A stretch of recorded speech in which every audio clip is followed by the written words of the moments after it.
algo que es medular, que es no perder de vista la persona del Señor Jesús. Amén. Podemos seguir por la inercia religiosa, podemos seguir haciendo un montón de cosas, entre comillas, cristianas, por la inercia religiosa y haber perdido la presencia de Dios y la centralidad en Jesús. Y de esto quiero compartir en esta mañana. ¿Cómo empieza un mover de Dios en una persona? ¿Cómo empieza un mover de Dios en un grupo, en una congregación? Comienza por Él. Porque hay un deseo, un anhelo mucho mayor de encontrarnos con Él, de agradarle al Señor Jesús. Hay hambre, hay sed de conocerle más, no intelectualmente, sino hay hambre y sed de experimentar la presencia viva del único Dios vivo que todo lo cambia y que todo lo transforma. Y cuando uno se encuentra con Él y hay este deseo, este anhelo de vivenciar la realidad de la presencia de Dios, Él nos encandila, Él nos atrae hacia su misma persona. Jesús es como una bomba de implosión. ¿Saben lo que es una bomba de implosión?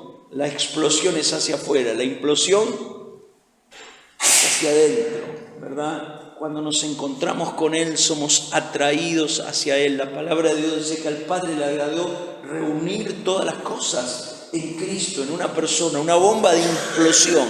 ¿Vieron cuando uno va, ustedes vieron en alguna oportunidad en la televisión cuando se derriba un edificio, poner una bomba de implosión?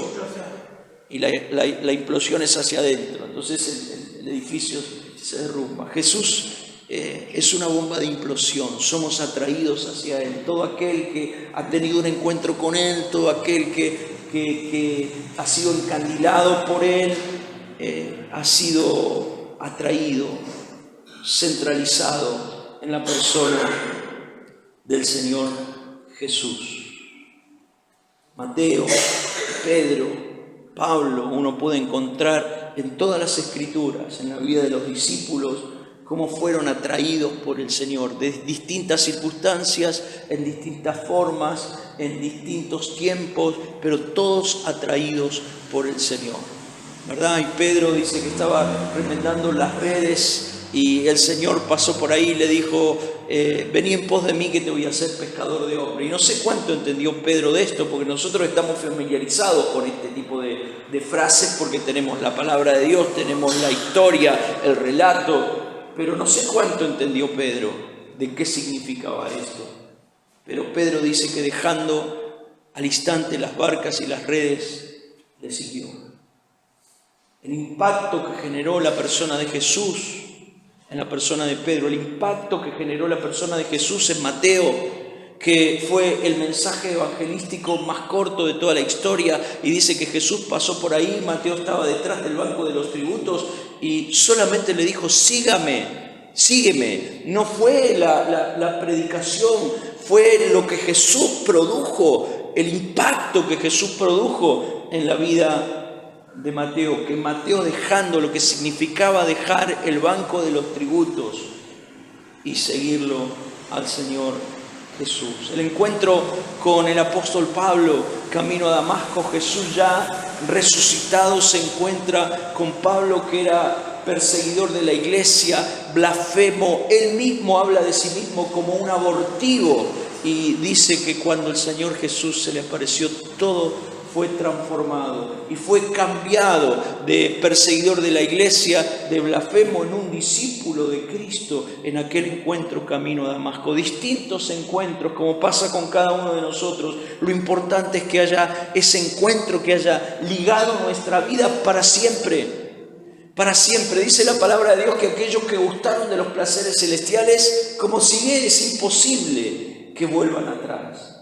Imposible. ¿Por qué? Porque tuvieron este encuentro, quedaron enamorados, centralizados, encandilados por la persona de nuestro Señor Jesucristo. Un mover de Dios comienza con hombres, con mujeres que están totalmente apasionados y atraídos y encandilados por la persona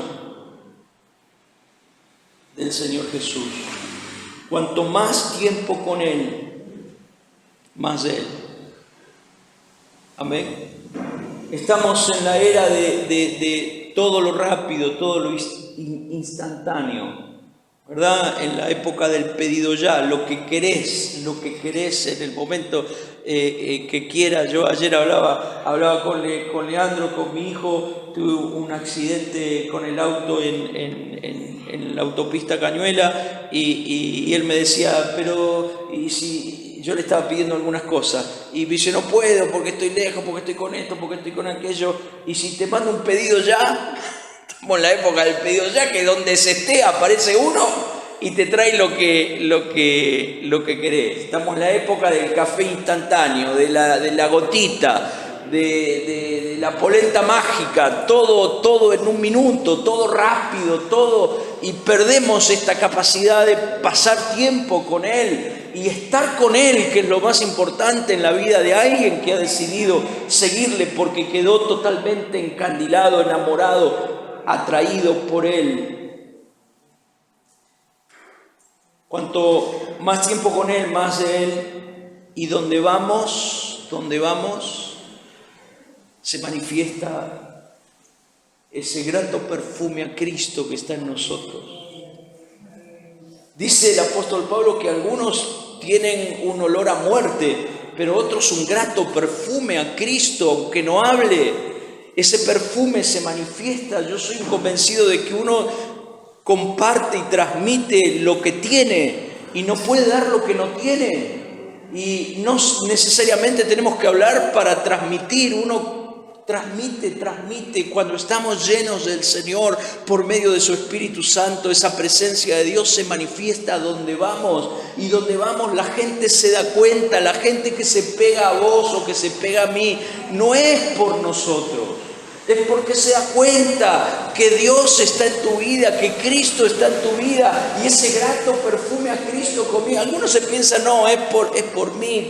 No es por mí, no es por vos, mi hermano. Es porque la gente tiene una necesidad de Cristo, y ese Cristo que está llenando nuestra vida, cuanto más tiempo con Él, más de Él, y donde vamos Él se manifiesta, aunque no hablemos, y la gente se da cuenta y se pega. Porque tiene esta necesidad, la gente se da cuenta quién es aquel, quién es aquella que está llena de la persona de Cristo.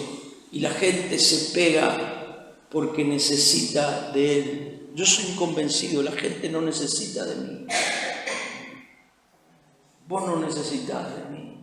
Todos nosotros necesitamos del Señor. Aunque sí nos necesitamos porque la iglesia ha sido creada por el Señor, porque necesitamos de Él, pero también necesitamos del amor y del estar contenidos. Pero ustedes me bien entienden cuando digo que necesitamos del Señor por arriba de cualquier cosa. Amén. Y uno llega a la conclusión, es raro lo que voy a decir, pero llega a la conclusión, pero es la verdad, que Jesús no nos llama a la obra, Jesús nos llama a Él. La obra es la consecuencia de que Él tenga tu vida y mi vida. Si Él no tiene mi vida y Él no tiene tu vida, no tiene sentido de ser la obra en nosotros. Así que el llamado del Señor Jesús es un llamado hacia Él, no a la obra, sino a Él. Claro, algunos podrán decir, este está loco lo que está diciendo. No, la obra es la consecuencia de que Él tiene tu vida y mi vida. Dice la palabra de Dios, dice el Señor Jesús, aquel que tiene sed, venga ¿a quién? A mí. Venga a mí. Los que están cargados y trabajados, vengan a mí. El llamado siempre es a Él. Y la obra es la consecuencia de que Él tiene mi vida y tiene tu vida. Dice la palabra de Dios en Marcos capítulo 3 que Él estableció 12 Y el orden me parece el orden correcto porque cada punto, cada coma, cada palabra está ubicada en el lugar que Dios quiso que esté ubicada en la Biblia. Y dice, estableció 12 para que estuviesen con Él y para enviarlos a predicar. Y no tenía sentido enviarlos a predicar si primeramente no estaban con Él. Este es el orden correcto, estar con Él para luego poder comunicar y dar lo que recibimos como consecuencia de estar con Él.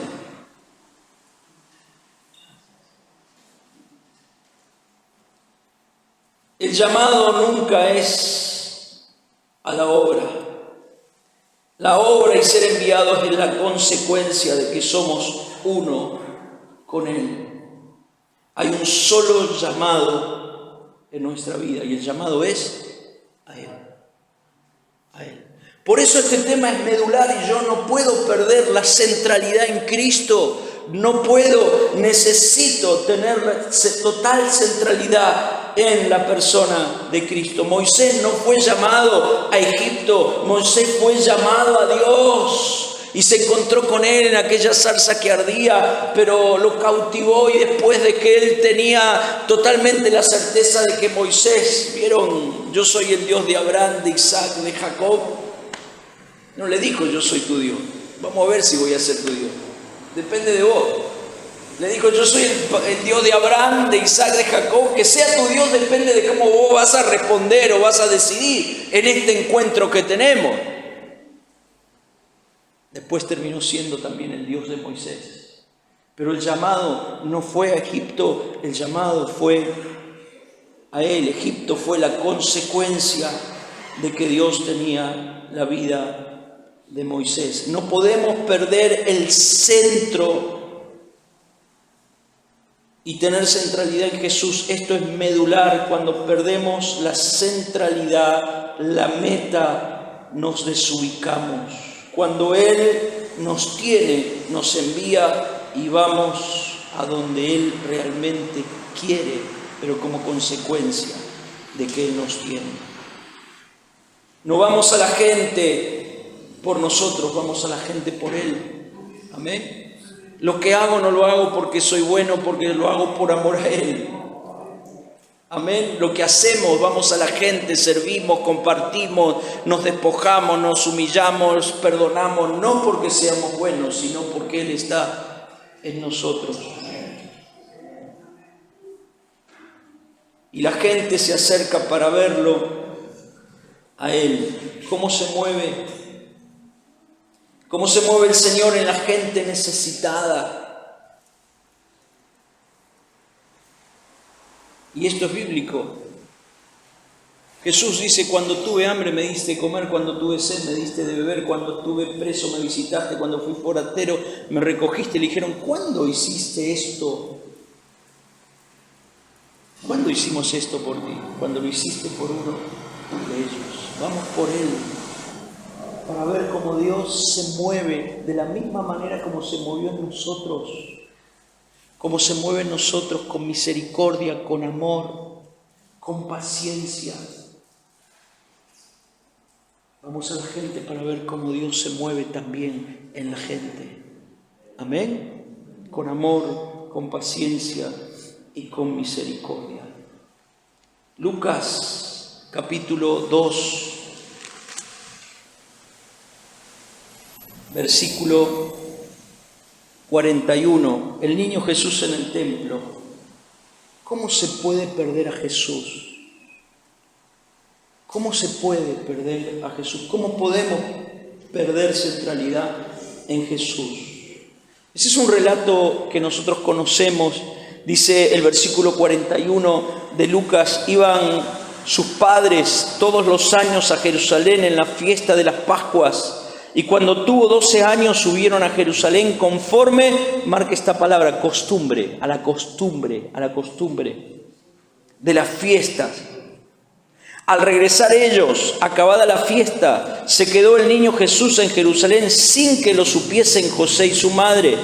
Y pensando, marquen esto, que estaba entre la compañía, anduvieron de camino de un día. Todo un día caminaron sin darse cuenta que Jesús no estaba con ellos. y les buscaban entre los parientes y los conocidos. Pero como no le hallaron, volvieron a Jerusalén buscándole, y aconteció que 3 días después le hallaron en el templo sentado en medio de los doctores de la ley, oyéndoles y preguntándoles. Y todos los que le oían se maravillaban de su inteligencia y de sus respuestas, y cuando le vieron se sorprendieron, y le dijo su madre, Hijo, ¿por qué nos has hecho así? He aquí tu padre y yo te hemos buscado con angustia. Marquen la palabra angustia. Entonces él les dijo: ¿por qué me buscabais? ¿No sabías que en los negocios de mi padre era necesario estar? Mas ellos no entendieron las palabras que les habló, y descendió con ellos y volvió a Nazaret, y estaba sujeto a ellos, y su madre guardaba todas las cosas en su corazón, y Jesús crecía en sabiduría y en estatura y en gracia para con Dios y para con los hombres. Era la costumbre de la fiesta de las Pascuas, una fiesta que se celebraba todos los años. Por muchos años atrás se celebraba esta fiesta, la fiesta de las Pascuas, y ellos perdieron al Señor Jesús en la costumbre.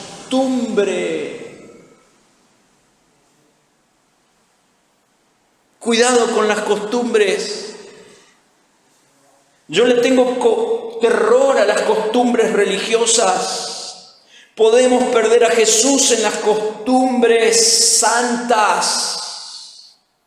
Nos acostumbramos a cantar, nos acostumbramos a reunirnos, nos acostumbramos. Mi hermano, la alabanza, la adoración, el estar juntos tiene que ser la consecuencia de la vida interior de cada uno de nosotros, del amor al Señor, del amor a los hermanos, que pertenecemos al cuerpo de Cristo, que le pertenecemos a Él. No por una costumbre. Podemos perder al Señor en las costumbres religiosas, en las costumbres santas, y lo puede perder el que toca el teclado, lo puede perder en la costumbre de tocar por la inercia religiosa, y el que preside puede perder al Señor y en la costumbre de presidir, y el que predica, hasta podemos predicar y haber perdido la presencia del Señor, y podemos decir un montón de cosas y haber perdido la presencia del Señor en nuestra vida y seguir adelante.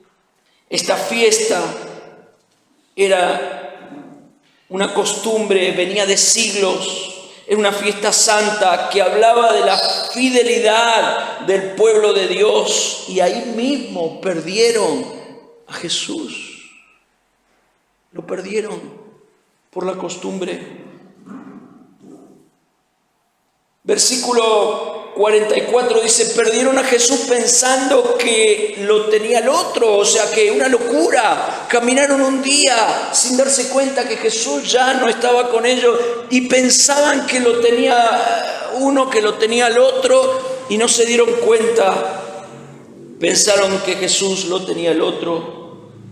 Y a veces pensamos, cuando estamos con un hermano y vamos a compartir con otro y vamos a salir y bueno, yo me relajo, total, la presencia la tiene Daniel, y voy con Daniel y la presencia la tiene Daniel, así que descanso que la presencia la tiene Daniel, y yo me relajo, no busco, no tengo centralidad en el Señor, perdí mi vida de comunión con Él. Cuidado. Muchos matrimonios se relajan pensando uno del otro que la presencia... yo no tengo ninguna duda que las mujeres son más espirituales que nosotros, ninguna duda. Y algunos matrimonios, el esposo descansa y no, bueno, la presencia la tiene mi esposa, ella sí que ora, está dedicada en oración, yo descanso. Cuidado. Ellos pensaron que Jesús estaba con otro. Decimos: voy a servir al Señor, la presencia la tiene el otro.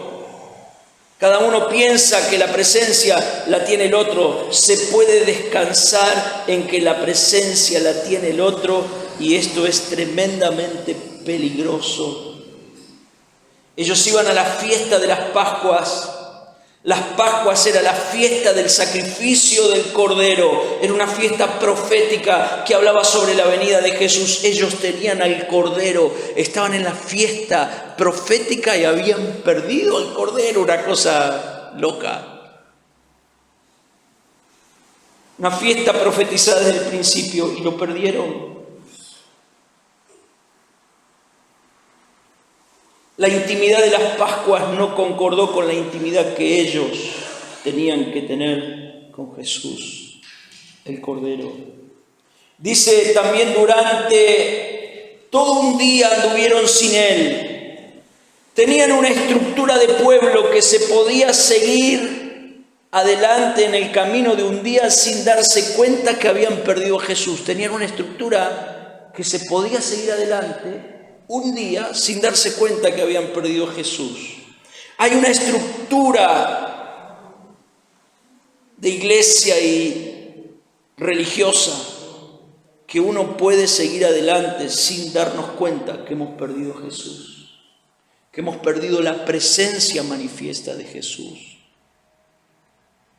Se puede seguir porque la estructura religiosa y la estructura de iglesia permite seguir adelante habiendo perdido a Jesús o la presencia manifiesta de Jesús en su vida. Algunos ejemplos. Sansón perdió la presencia de Dios. Todos sabemos la presencia manifiesta de Dios. Todos sabemos la historia de Sansón. Y un día Sansón se acostó con una mujer, pero fue a un lugar y arrancó las puertas de un lugar que pesaba muchísimo y la llevó de un lado al otro. Y él se había relajado, se había pecado, pero la presencia de Dios seguía con él hasta que un día Dios dijo: basta, basta. Y pensando él que todavía tenía la presencia de Dios en su vida, Dios ya había quitado su presencia manifiesta, perdió la presencia. Saúl perdió la presencia de Dios, primer rey monárquico escogido por Dios.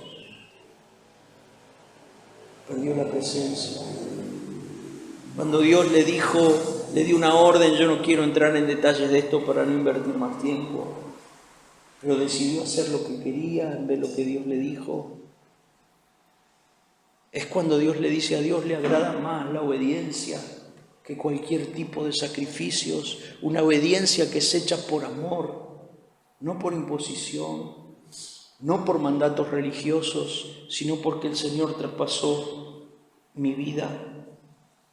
David perdió la presencia manifiesta de Dios. Él es el que escribe en un salmo: mientras callé, envejecieron mis huesos en mi gemir todo el día.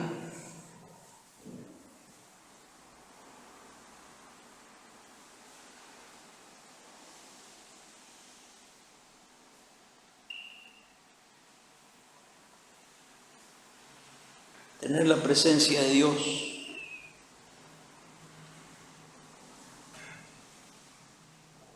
en nuestra vida y descuidarla, llega un momento donde Dios retira la evidencia de su presencia. Pero muchas veces seguimos adelante, nos importa, a Dios no le importan las experiencias pasadas, ni que digamos cosas por costumbre. Dios quiere manifestarse en nuestra vida. Amén. Algunas cosas prácticas que podemos aprender de este relato. No podemos transferir a otros el cuidado de su presencia en nuestra vida. No se puede. Esto es personal. Cada uno tiene que tener la responsabilidad de cuidar la presencia de Dios en nosotros. Yo como pastor puedo amarte, puedo orar por vos, puedo llorar con vos, puedo alegrarme con vos, pero no puedo transferirte ni comunicarte la presencia de Dios, porque solo Dios puede transferir y comunicar su presencia en aquellos que le buscan y que tienen este tema como algo medular. No podemos transferir a otros el cuidado de la presencia. Yo tengo que hacerme responsable de cuidar su presencia en mí. No puedo cuidar la presencia de Jesús por vos. Yo tengo que cuidarla en mi vida y vos tenés que cuidarla en la tuya. Puedo hablarte, enseñarte, pero no transferirte ni cuidarla por vos. 2. Podemos tener una sensibilidad atrofiada. No está Jesús, pero igual sigo. Tener una sensibilidad atrofiada. Perdí la sensibilidad, la docilidad. Perdí a Jesús, pero igual sigo adelante. La inercia religiosa, de lo que hablábamos al principio, la inercia religiosa me sigue impulsando. Y yo no digo que te tires a un costado y que pares, te digo, es necesario buscar al Señor. 3, tener una presunción equivocada. Esos que dicen Dios está siempre conmigo y repiten el texto. Mi hermano, Dios no hace contratos vitalicios con nadie. Es verdad que Dios está en todos lados, pero no en todos lados se manifiesta. Es verdad que Dios está con todos, pero no con todos y en todos se manifiesta. Solo en aquellos que buscan su rostro, su presencia, aquellos que viven apartados. Miren, ayer compartía esto de la santidad con los jóvenes y les decía que santidad no es simplemente dejar de pecar. La palabra santo, santidad significa apartado por Dios y para Dios. No es simplemente dejar algunas conductas pecaminosas. Si yo dejo algunas conductas pecaminosas, pero sigo viviendo para mí, no para Él, eso es prolijidad religiosa. ¿Se entiende? Santidad sin consagración es prolijidad religiosa. La consecuencia de no pecar es porque ahora vivo para Él, porque he sido apartado por y para Dios. Y que ahora como vivo para Dios, dejé esto, aquello y lo otro. No haciendo fuerza, sino porque vivo para Él. Rindiéndome a Él. Amén.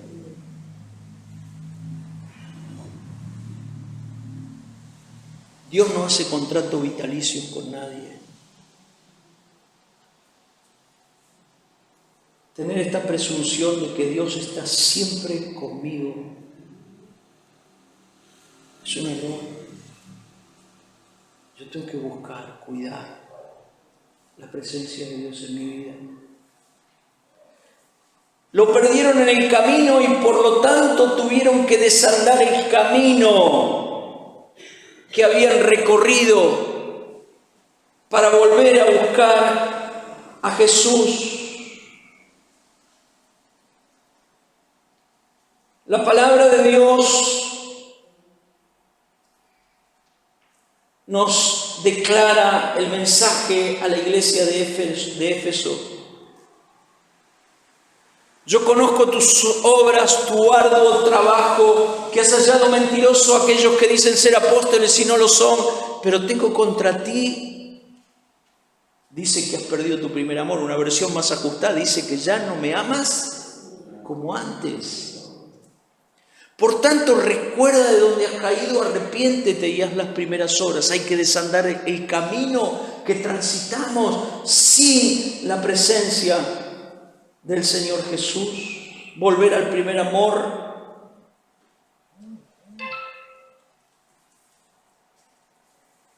Tanto Sansón como Saúl perdieron la presencia, pero no la recuperaron.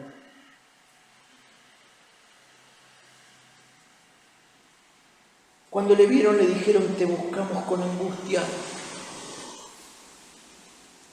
Qué importante primero es desandar el camino. Tuvieron que volverse atrás. Yo me imagino, dice la palabra, y todos nosotros sabemos que José era carpintero y seguramente tendría que entregar muebles después de las fiestas de las Pascuas, y Jesús seguramente trabajaba con José, pero nada se transformó nada más importante que recuperar la persona del Señor Jesús. Tuvieron que deshacer todo el camino, volver hacia atrás y recuperar la persona del Señor Jesús. Cuando volvieron le dijeron: te buscamos con angustia. Hay que buscar con angustia y con desesperación la persona de Cristo cuando nos damos cuenta que perdimos su presencia. con desesperación por la pérdida, si no hay angustia y no hay desesperación, difícilmente volvamos a encontrarnos con Él. Me bien entienden, ¿no? Una angustia santa. Tenían que llegar a casa, José tenía un oficio, Jesús trabajaba con él, tal vez tenían que entregar algunos muebles, tenían compromisos importantes laborales, pero todas las cosas importantes perdieron importancia. Todo tiene que perder su valor e importancia frente a la persona del Señor Jesús. Es como decir, no vale la pena seguir adelante y hacer algo si no está la presencia de Jesús manifiesta en nosotros. Concluyo, ¿dónde lo encontraron? La palabra es clara. Dice que estaba en el templo. Tal vez lo buscaron con desesperación, donde había estado, habrían pensado en algún lugar donde habría estado. Tal vez José habría dicho, vamos a pensar en las cosas que más le gustaban, cuáles eran sus prioridades, y lo encontraron en el templo. Y Jesús dijo del templo que era casa de oración. Encontrarlo en la comunión íntima con Él, en la oración. Miren, a mí me gusta sacarle todo el ropaje religioso a la palabra oración, porque cuando hablamos de oración y cuando hablamos de santidad, todos entramos en crisis, porque sabemos que no oramos lo que deberíamos orar y no estamos a la altura de lo que deberíamos estar. Pero no hablamos de esto para sentirnos condenados, sino estimulados, impulsados a buscar más de la presencia del Señor en la oración. Para mí la oración es pasar la mayor cantidad de tiempo con la persona que uno dice que más ama. Nosotros cantamos que amamos al Señor con todo nuestro corazón, pero a la hora de pasar tiempo con la persona que decimos que más amamos, ahí hacemos agua. La oración no es un mandato religioso, la santidad no es un mandato religioso, es la consecuencia de la vida de Cristo en nosotros. ¿Y dónde lo encontraron? En la casa de oración. Volver a encontrarnos con Jesús en el tiempo quieto, a solas con Él. En el templo, Él lo llamó casa de oración. Es necesario regresar a la oración, a la comunión con Él, con arrepentimiento. ¿Dónde más lo encontraron?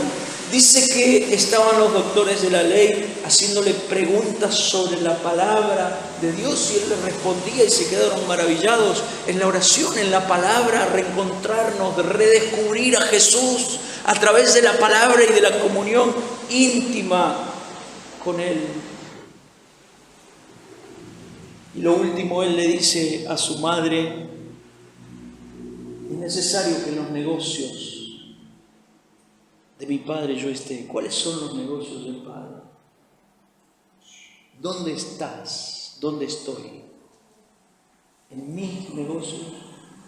Y con esto no estoy diciendo que no tengo que hacer nada, que tengo que dejar todo. No digo esto.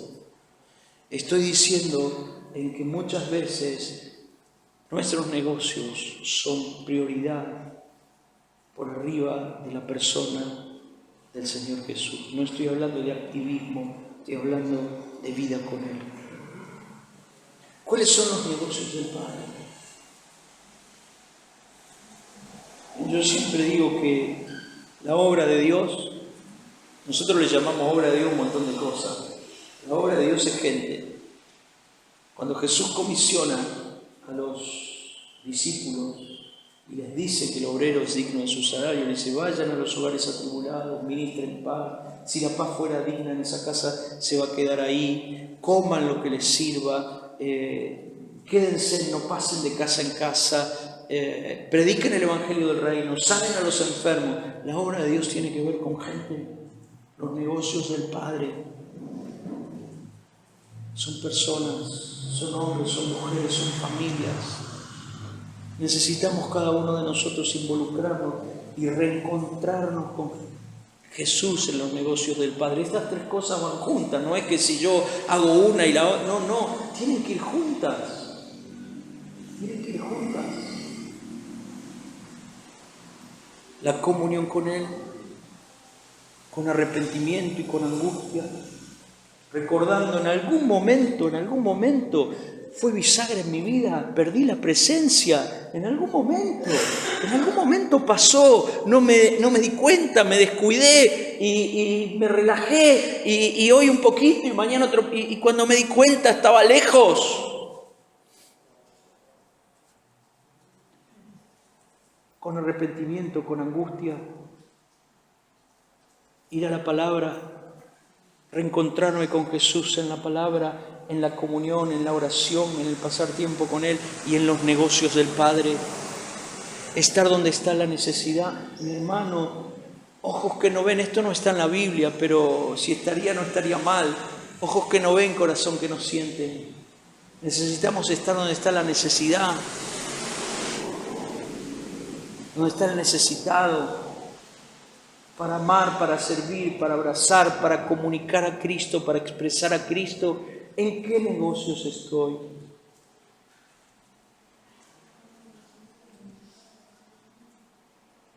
Dice que Jesús crecía en gracia. Dice así el texto. Y Jesús crecía en sabiduría y en estatura y en gracia para con Dios y para con todos los hombres.